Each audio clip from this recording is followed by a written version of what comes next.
రాష్ట్రంలో ఉండే ప్రజలందరూ అర్థం చేసుకోవాల్సింది ఈ విధంగా ఉండవలసిన రాజధాని.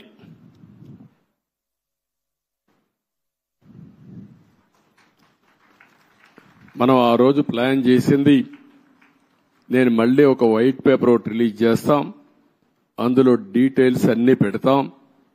ఈ రోజు నేను ఫస్ట్ టైం వచ్చింది రాజధానిని చూడడానికి వచ్చాను. ఎక్కడున్నామో అధ్యయనం చేయడానికి వచ్చా. భవిష్యత్తులో ఏం చేయాలనో ఇక్కడ అమరావతిలో ఉండే రైతులే కాకుండా రాష్ట్రంలో ఉండే ప్రతి ఒక్కరూ సజెషన్స్ ఇచ్చే విధంగా ముందుకు పోవాల్సిన అవసరం ఉంది. తొందరలోనే ఒక వైట్ పేపర్ కూడా పబ్లిసైజ్ చేస్తాం. ఒక వైట్ పేపర్ పబ్లిసైజ్ చేసి ప్రజల అందరూ కూడా చర్చించుకోవాల్సిన అవసరం ఉంది.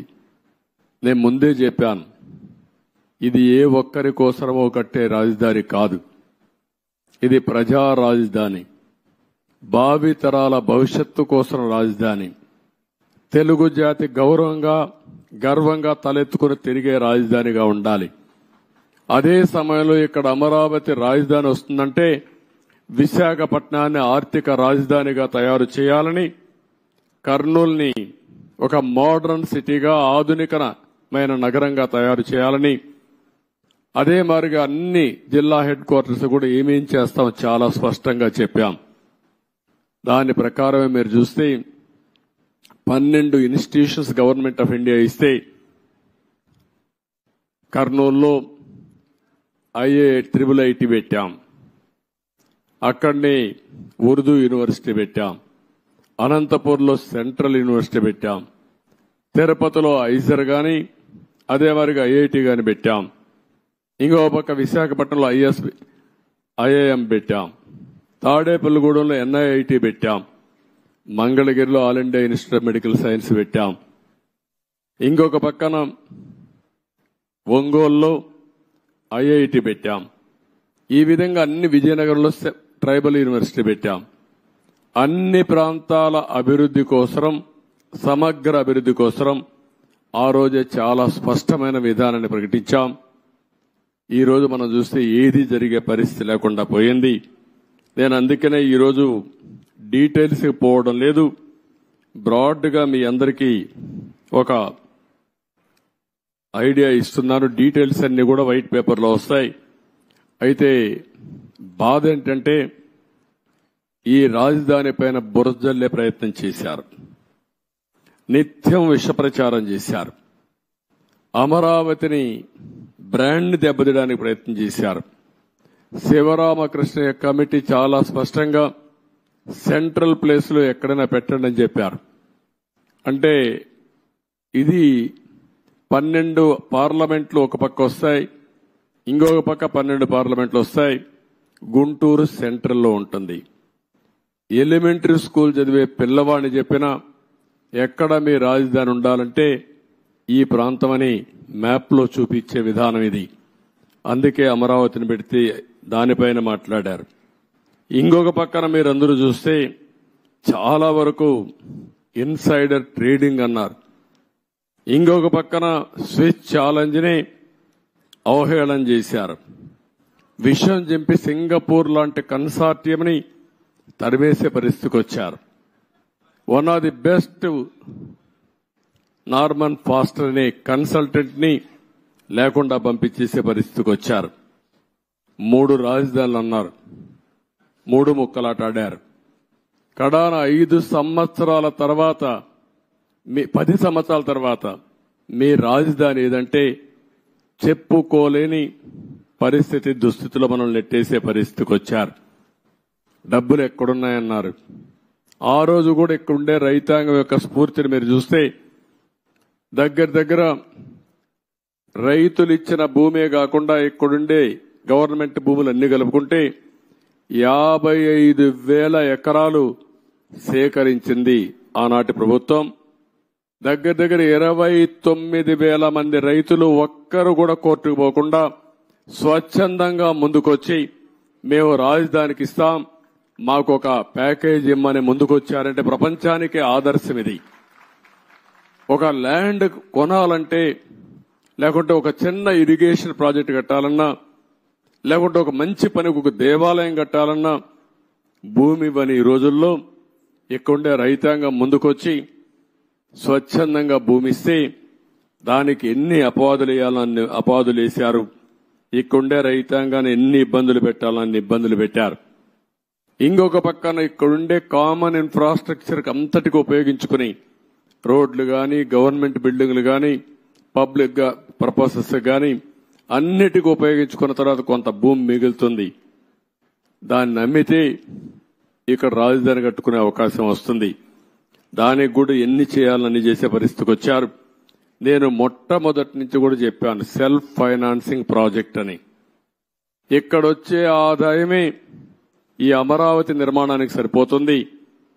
ఎప్పటికప్పుడు కన్స్ట్రక్షన్ గాని, అదే మరిగా ఆర్థిక కార్యక్రమాలు ఇక్కడ జరిగితే దానివల్ల ప్రభుత్వానికి ఆదాయం వస్తుంది. ఆ ఆదాయంతో సంక్షేమ కార్యక్రమాలు పెద్ద ఎత్తున చేసుకునే వెసులుబాటు వస్తుందని కూడా చెప్పాం. ఏది చెప్పినా ఒక దురుద్దేశంతో పెట్టుకుని ఈ రాజధానిని పూర్తిగా నిర్వీర్యం చేశారు, అపహాస్యం చేశారు, విధ్వంసం చేశారని చెప్పి కూడా నేను మీకు తెలియజేస్తున్నా. ఇది ఈరోజు నేను చూసిన బ్రాడ్గా ఉండే విషయాలు. మీడియా మొత్తం బిల్డింగ్స్ అన్ని చూశారు, బూజు పట్టిపోయినాయి, కొన్ని డోర్స్ అన్ని పోయినాయి, కొన్ని అయితే ఎరగొట్టారు, విధ్వంసం చేశారు. ఎన్ని యాంటీ సోషల్ ఎలిమెంట్స్ చేయాలనో అన్ని కార్యక్రమాలు. ఒక రైతులు ఎంత కాపాడాలనుకున్నా పోలీసులు ఏకపక్షంగా వీళ్ళ మీదనే కేసులు పెట్టారు. కాంట్రాక్టర్ల మెటీరియల్ ఇక్కడ పెడితే ఆ మెటీరియల్ దోచుకొని పోయే పరిస్థితికి వచ్చారు. అడిగితే వాళ్ళను కూడా కొట్టే పరిస్థితికి వచ్చారు. చాలా దారుణం, చాలా దౌర్జన్యం. ఏది ఏమైనా మళ్లీ నేను ఇప్పుడే ఒక మాట చెప్పాను. ఒక పక్కన ప్రజలతో చర్చిస్తూనే ఎంత నష్టం జరిగింది రాష్ట్రానికి ఆ విషయాలు చెప్తూనే, మొత్తం ఇక్కడ చూస్తే బ్రహ్మాండమైన బిల్డింగ్స్ తో ఎక్కడికో వెళ్లవలసిన ఈ రాజధాని ఈ తుమ్మంతా పెరిగిపోయి ఎక్కడికక్కడ బిల్డింగ్లు వేసిన ఫౌండేషన్ గాని, కొంత కన్స్ట్రక్షన్ గాని కమ్మేసే పరిస్థితికి వచ్చింది. ముందు ఒక మాట చెప్పాను, ఒక టెండర్ పిలిచి రాజధాని మొత్తం ఈ తుమ్మ చెట్లన్నీ తీయండి, కనీసం ఒక క్లారిటీ వస్తుంది, ఒక విజిబిలిటీ వస్తుంది. అంత లోపల మనం అంతా కూడా ప్రజలతో చర్చించిన తర్వాత ఏం చేయాలో కూడా ఆలోచిస్తాం. ఒక దుర్మార్గమైన వ్యక్తి చేసే విధ్వంసానికి అమరావతి బలైపోయింది. రాష్ట్రానికి తీవ్రమైన నష్టం జరిగింది. ఆ విషయమే ప్రజలకు చెప్తూ మీరందరూ కూడా ఒక్కొక్కసారి రాగద్వేషాలకు అతీతంగా ఇప్పటికి కూడా 11 సీట్లే వీళ్ళు గెలిచారు. కొంతమంది ఓట్లేశారు. ఓట్లేసిన వ్యక్తులు కూడా మీరు ఒక్కసారి ఆలోచించుకోండి. ఇలాంటి వ్యక్తికి ఓటేయడం భావ్యమా? అలాంటి వ్యక్తులు రాజకీయాలకు అర్హులా? ఇలాంటి వాళ్ళని మనం సహకరిస్తామా? ఒకవేళ ఇలాంటి వ్యక్తులు గాని రాష్ట్రంలో గాని రాజకీయాల్లో ఉంటే భవిష్యత్ ఏమవుతుంది అనే విషయం కూడా ప్రజలందరూ అర్థం చేసుకోవాల్సిన అవసరం ఉంది. ఇది మనందరి భవిష్యత్తు, మన పిల్లల భవిష్యత్తు. కాబట్టి మనందరం కూడా ఎక్కడికక్కడ కొంతమంది అనుకుంటారు మాకేం సంబంధం అమరావతి అని, మాకేం సంబంధం పోలవరం అని, అభివృద్ధి అంటే అదేంటని. అట్లా కాకుండా అభివృద్ధి జరిగితే మీ జీవితాలు బాగుపడతాయి. ఈరోజు ఏ గవర్నమెంట్ అయినా సరే ప్రభుత్వ విధానాల ద్వారా ప్రజా జీవితాలను మారుస్తుంది.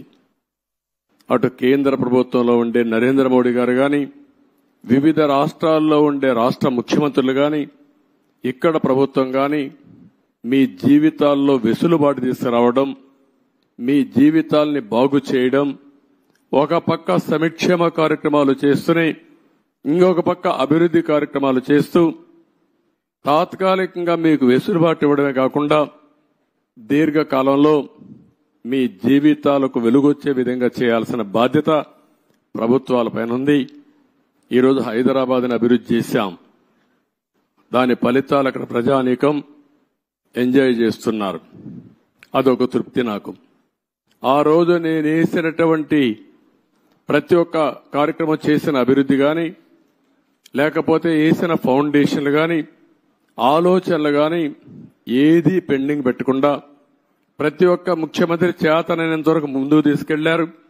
చేత కాకపోతే వదిలిపెట్టారు. ఎవడు విధ్వంసం చేయలా. కానీ ఇక్కడికి వచ్చే కొందికి విధ్వంసం జరిగే పరిస్థితి వచ్చింది.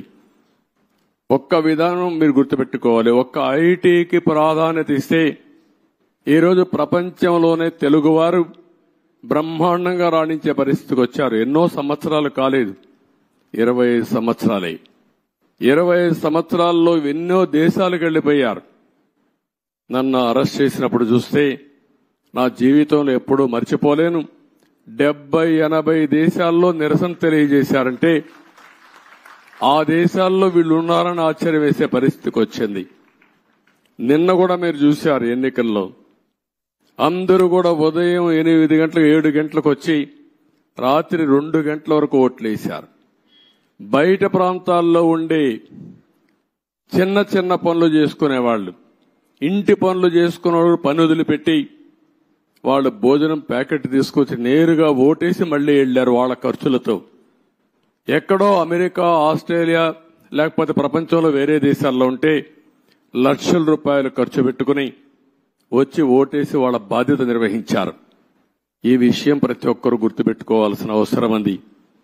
ఓటేయడం మీ బాధ్యత అనుకోని ఈ 5 ఏళ్లు చేసిన విధ్వంసం చూసిన తర్వాత మళ్లీ మేం భరించలేమనే ఉద్దేశంతో మీరు ముందుకు వచ్చారు. కానీ ఈ రోజు నేను ఇక్కడుండే ప్రజానీకాన్ని కోరేది ఒకటే, అనునిత్యం మీరు ఆలోచించాల్సిన అవసరం ఉంది. మాకు కూడా మీరు ఒక స్ఫూర్తిని ఇవ్వాల్సిన అవసరం ఉంది. ఎక్కడికక్కడ గైడెన్స్ ఇస్తా ఉంటే, మాకు కూడా ఆలోచనలు ఇస్తా ఉంటే మా ఆలోచనలు మీ యొక్క సమస్యలు రెండు కూడా జోడించుకుని మెరుగైన ప్రజా విధానాలకు రూపకల్పన చేస్తాం. దానివల్ల మీ జీవితాల్లో మంచి జరుగుతుంది. ఏ కార్యక్రమం చేసినా ప్రజల కోసం చేస్తాం కాబట్టి ప్రజలు ఇందులో భాగస్వాములు కావాల్సిన అవసరం ఉంది. అందుకే మొన్న పోలవరం పోయినప్పుడు కూడా చాలా స్పష్టంగా చెప్పాను. ఈ రోజు అమరావతికి వచ్చినప్పుడు చాలా స్పష్టంగా చెప్తున్నా. అన్ని విషయాలు ఏమాత్రం అరమరకలు లేవు. మొత్తం మేము ముందర పెడతాం. మేము చేసే ప్రతి ఒక్క పని మీ యొక్క భవిష్యత్తు కోసం చేసే పని కాబట్టి మిమ్మల్ని అందరినీ భాగస్వాములు చేయడం మా ప్రధానమైన కర్తవ్యం ప్రజాస్వామ్యంలో. ఇది చేస్తూనే ఎప్పటికప్పుడు నిర్ణయాలు కూడా తీసుకుంటాం. ఎవరైతే తప్పుడు పనులు చేసి కడాన కంకర కూడా దొంగిలించారో అలాంటి వాళ్ళని క్షమించడం కరెక్ట్ కాదు. వీళ్ళకి అలవాటు అయిపోయింది. అవి చేయడంగానే కాకుండా మళ్లీ ఇక్కడ వాళ్ళ ఇష్ట ప్రకారం రౌడీజం చేయడం, అందరినీ బెదిరించడం, అడ్డం వస్తే కొట్టడం, ఇష్టానుసారంగా ప్రవర్తించడం అన్నీ జరిగాయి. అవన్నీ కూడా ఏ మాత్రం కూడా ఎవ్వడి ఆటలు ఎక్కడ జరగనీయం. అవసరమైతే నిర్మోహమాటంగా అణిచివేస్తాం తప్ప ఇష్టానుసారంగా మేమేం చేసినా జరుగుతుంది. రౌడీజం చేస్తాం, రాజకీయాన్ని అడ్డం పెట్టుకుంటామంటే మాత్రం అది జరగలేకుండా చేస్తారని చెప్పి కూడా మీ అందరికీ హామీ ఇస్తూ మరొకసారి అందరికి కూడా ఇక్కడుండే రైతాంగానికి మనస్ఫూర్తిగా నమస్కారాలు. మిగిలిన అన్ని విషయాలు మాట్లాడతాను. మీకేదైనా క్వశ్చన్స్ ఉంటే 1 or 2 media.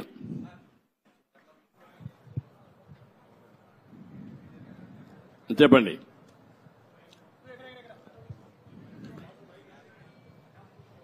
Mic. Hello sir, 1 minute. Mike mike ఎవరే ఇక్కడ? ఎవరికి ఇచ్చారు సార్? గత ముఖ్యమంత్రి ఈ రాజధానిలో ఈ బిల్డింగ్స్ పరిశీలించుంటే ప్రజావేదికను కూల్చేసినట్టు ఇవి కూడా డిమాలిష్ చేసేవాడేమో సార్. అది దేవుడు కాపాడాడు. ఒక ఉన్మాది బారి నుంచి ఇంకా ఫర్దర్ గా కూల్చేయకుండా దేవుడే కాపాడాడు అమరావతిని. అందుకే నేను చెప్పాను, కొన్ని 16,000 గ్రామాల్లో పూజలు చేసి పవిత్రమైన మట్టిని, పవిత్రమైన జలాలను తీసుకొచ్చారు ఇక్కడికి. పార్లమెంటు సాక్షిగా ప్రధానమంత్రి తీసుకొచ్చాడు. మొత్తం ప్రార్థనాలయాలు దేశంలో విదేశాల్లో నుంచి తీసుకొచ్చాం. పవిత్రమైన వ్యక్తులు పుట్టిన జన్మస్థలం నుంచి కూడా, అంటే స్ఫూర్తిదాయకంగా ఫ్రీడమ్ ఫైటర్స్ అన్ని వాళ్లే కాపాడారు. కాబట్టి మీరు కూడా కష్టపడ్డారు, రైతులు పోరాడారు, దేవుళ్ళు సహకరించారు. సార్ 5 సంవత్సరాల నుంచి ఏదైతే నిర్లక్ష్యానికి వదిలేశారో దాదాపు 80-90% కంప్లీట్ అయింది. ఎక్కడ కూడా చెక్కు చెదరలా, యాజ్ ఇట్ ఈస్ గా ఉంది. అంటే మన నిర్మాణం గానీ అంతా కూడా బాగానే ఉంది. అన్ని పూర్తి చేయడానికి దాని టైం బాండ్ పెట్టుకుంటారా? ఒక 3 years గానీ అలా పెట్టుకుని దానికి మీ సజెషన్ ఏంటి చెప్పండి. మిమ్మల్ని కూడా సజెషన్ సార్, అందరినీ సజెషన్ అడుగుతున్నాం. దాన్ని మీరు ఇచ్చే మంచి సూచనలు తీసుకొని ఆర్డర్ ఆఫ్ ప్రియారిటీ పెట్టి we will prepare action plan. Galla పెట్టి ఖాళీ అయిపోయింది, ట్రెజరీలో ఏమి లేదు, డబ్బులు లేదు, అప్పులు విపరీతంగా చేసేశారు. ఇవన్నీ వ్యూలో పెట్టుకుని ఏం చేయాలో స్టెప్ బై స్టెప్ వర్కౌట్ చేస్తాం. Mike media. Sir, what is going to be fate of Rushikonda Beach Palace? What's going to be? Will it be quoted as a monument of corruption? That's what you want. What is your suggestion? You give me idea. Sir, you are the CM, sir. I am the CM. You are the citizen of. నువ్వు ఒక media responsibility ఉంది నీకు కూడా. నన్ను అడగడమే కాదు, నిన్ను కూడా చెప్పమంటున్నా. ఏం చేస్తే ఇలాంటి వాళ్ళని శాశ్వతంగా సమాజం నుంచి వెలేస్తామో అలాంటివి ఆలోచించాలి. మీరు ఒకటి ఆలోచించండి, ఇక్కడ డబ్బులు లేవు. 500 కోట్ల రూపాయలతో రిషికొండ కొండను కొట్టేసి రిషికొండ అంటే ఏంటి? ఋషులు అక్కడ తపస్సులు చేసిన ప్రాంతం అది. అలాంటి కొండని ఎప్పటి నుంచి కూడా మనం చూసి, ఇప్పుడైతే ఆధునికమైన పనిముట్లు ఇవన్నీ వచ్చాయి, కానీ ఒకప్పుడు విశాఖపట్నానికి వచ్చామంటే ఈ ఓడలు గాని ఇవన్నీ ఋషికొండను చూసి గుర్తుపట్టి విశాఖపట్నం వచ్చామనే పరిస్థితి ఉండేది. అలాంటి పవిత్రమైన కొండని ఎన్విరాన్మెంటల్ కి విఘాతం కలిగించే విధంగా కొట్టేశారంటే మనం గుర్తుపెట్టుకోవాలి. దాని కూడా అన్ని తప్పుడు ఇచ్చారు. అవన్నీ మళ్ళీ నేను మాట్లాడతాం. Sir, what about Prajavedika? You have visited Prajavedika and saw the debris there. Are you going to remove the debris and reconstruct the Prajavedika same place, or are you going to make it as a museum? ఏం చేయాలి నువ్వు చెప్పు. నువ్వు నిన్ను అడిగితే మీరంతా ఏంటంటే నన్ను క్వశ్చన్స్ అడుగుతున్నారు, నేను మిమ్మల్ని క్వశ్చన్స్ అడుగుతున్నా. ఇప్పుడు మీరు ఆన్సర్ చేయండి. నాకు ఏం చేస్తే బాగుంటుంది. ఇప్పుడు మా మిత్రుడు ఇచ్చాడు శ్రీనివాస్ ఒక మాట. అమరావతి ఉద్యమం 1631 రోజులు. 1 + 6 + 3 + 1 11 అన్ని అంకులు కలిపితే జగన్కు వచ్చిన సీట్లు 11. అంటే 2 సరిపోయినాయి. ఇదే దేవుడు రాసిన స్క్రిప్ట్, ఇది దేవుడి స్క్రిప్ట్. అక్కడికి చాలలేదు. ఈ 11 ఇవ్వడం కూడా కరెక్టా లేదా చర్చ జరగాల్సిన అవసరం ఉంది. అందుకే నేను మిమ్మల్ని అందరినీ కోరుతున్నా. కొన్ని ఇక్కడ మాకు కూడా కొంతమంది ఇబ్బందులు వచ్చాయి. సరైన క్యాండిడేట్ నిలబడలేకపోయారు. నిలబడింది ఇక్కడ ప్రజలు ఎక్కడికక్కడ ముందుకు వచ్చి ఓట్లేశారు. కొన్ని సమస్యలు ఉన్నాయి. కానీ ఏదేమైనా ఇలాంటి వ్యక్తులు రాజకీయాలకు అర్హత ఉందా? ఇది చర్చ జరగాల్సిన అవసరం ఉంది రాష్ట్రంలో. Sir, people are confident that you can complete entire Amravati construction, complete the buildings and everything. That's why they gave good verdict. They gave good verdict. Majority of the seats, 161 seats like that. Majority ఇస్తే అయిపోయింది వాడి పని. మీ పని అయిపోయిందా? Yes, sir. We are confident that you can build. No, you are confident. ఎట్లా build చేయాలో కూడా ఆలోచనలు ఇవ్వండి అందరూ కూడా. సార్ ఇప్పటికీ రాజధాని నిర్మాణానికి అమరావతిని నిర్మించలేదు. ఈ రోజు మీరు మొత్తం విజిట్ చేశారు కదా సార్, అప్రాక్సిమేట్లీ దీని నిర్మాణానికి ఎంత ఖర్చు అవుతుంది? మీరు ఎన్ని రోజుల్లో చేస్తారు? ఇప్పుడు నిన్ను అడగాలి నేను క్వశ్చన్. నిన్ను నేను నియమిస్తే నువ్వు ఎట్టగడతావు చెప్పని అడగాలి నేను ఇప్పుడు. కాబట్టి క్వశ్చన్ అడగడం చాలా ఈజీ, కానీ ఆలోచించి చెప్పడం చాలా కష్టం. నేను ఇంతవరకు ఎంత డబ్బులుంది ఖజానాలో తెలియదు. నిన్నే నేను చూసా. ఆఫ్ బారోయింగ్, ఆన్ బారోయింగ్ 2 ఉన్నాయి. కొన్ని లెక్కలు చూపించి బారో చేశారు, కొన్ని లెక్కలు చూపించకుండా బారో చేశారు. మద్యం కూడా రాబోయే రోజుల్లో వచ్చే ఆదాయాన్ని తాకట్టు పెట్టి బారో చేశారు. అది కూడా ఎంత బారో చేశారు ఇంకా ఎతకాలి. ఇవన్నీ ఒక్కొక్క ఎక్కడెక్కడ ఉన్నాయో మనకే తెలియదు. ఇప్పుడు మనం చూసాం, ఆఫీసర్లు మొన్నటి వరకు అడ్డదుడ్డంగా సంతకాలు పెట్టినోళ్ళు ఎక్కడున్నారు, అడ్రస్ లేరు. ఇప్పుడు చాలా సమస్యలు ఉన్నాయి. బట్ ప్రజలు ఇచ్చినటువంటి మ్యాండేట్ చాలా స్పష్టంగా ఇచ్చారు. చాలా మంది నన్ను అడిగారు ఒక మాట, ఇలాంటి క్లిష్టమైన పరిస్థితుల్లో మీరు ఏం చేయగలుగుతారని అడిగారు. ఎలక్షన్ల ముందు కూడా నేను ఒకటే చెప్పాను, ఏం చేస్తారని మీరు అడుగుతున్నారు. నేను పారిపోవడానికి సిద్ధంగా లేను, ఫేస్ చేస్తా. తప్పకుండా మళ్లీ రాష్ట్రాన్ని పూర్వ వైభవం తేవడం కోసం పునర్నిర్మాణం వైపు ముందుకు పోతానని చెప్పా. అందుకే నేను అధ్యయనం చేస్తున్నా మీ అందరి ద్వారా. చేసిన తర్వాత అమరావతి కూడా ఏం చేయాలో నిర్దిష్టంగా చెప్తాను, ముందుకెళ్తాం. రాజధాని ప్రాంతంలో భూములు ఏమైనా తాకట్టు పెట్టారా సార్? రాజధాని ప్రాంతంలో భూములు కూడా ఏమైనా తాకట్టు పెట్టారా? చూడాలి, రికార్డ్స్ అని చూడాలి. సచివాలయం అయితే సచివాలయాలు పెట్టారు, ఇక్కడ సచివాలయం కూడా పెట్టారనుకుంటాను. చూడాలి, ఆ రికార్డు చూడాలి. సార్ ఓకే సార్, నమస్తే సార్. నా పేరు వేణు. నేను రాజధాని రిపోర్టర్ సార్. ఒక 12 సంవత్సరాల నుంచి ఇది రాజధాని కాకముందు నుంచి ఇక్కడ ఉన్నాను. మీరు అమరావతిని చరిత్రగా నిలబెడదామని ఎలా ఉన్నారు?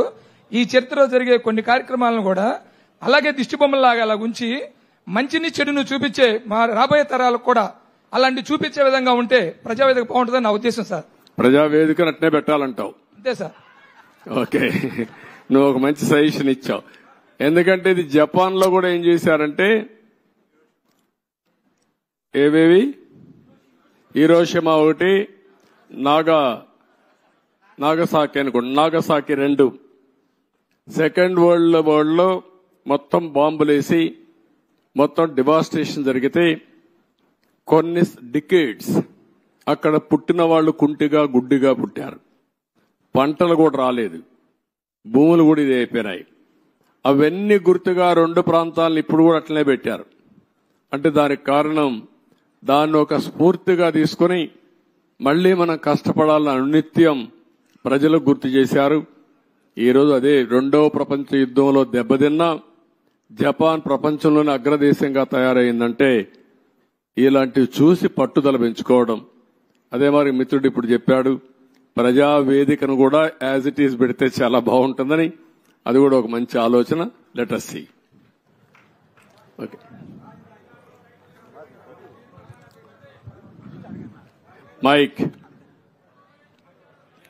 మైక్ ఒకసారి ఆయనకు. హలో. సేకరణ చేసిన తర్వాత కూడా సీడ్ యాక్సెస్ రోడ్డు మీద అర్ధరేతులు ఇసుక అక్రమ రవాణా జరుగుతుంది సార్. దాని మీద అంటే నేరాలు అలవాటైన వాళ్ళకి ఇంకా కూడా మారలేకపోతున్నారు. ఒకటే చెప్తున్న అధికార యంత్రాంగానికి కూడా, ఏ అధికార యంత్రాంగం ఇప్పుడు రాష్ట్రంలో ఉన్నారో మళ్లీ ఎక్కడ లాలూచలట్టు వదిలిపెట్టండి, ప్రజాహితం కోసం పనిచేయండి. ఒకవేళ రేపటి నుంచి ఎక్కడైనా కానీ మీరు చెప్పింది కానీ జరిగితే తప్పకుండా అధికారుల పైన కూడా యాక్షన్, కఠిన చర్యలుంటాయి. డెఫినెట్ గా తీసుకుంటా, వదిలిపెట్టను. మీరు కూడా ప్రజల్లో చైతన్యం రావాలి, గట్టిగా నిలదీయండి. ముందు మారిగా బాధితులపైన దాడి చేస్తే ఎట్టి పరిస్థితులు నేను వదిలిపెట్టను. ప్రజాహితం కోసం ఎవరు ముందుకొచ్చి పనిచేసినా వారికి పూర్తిగా అండగా ఉంటాం. మీరేం భయపడాల్సిన పని లేదు.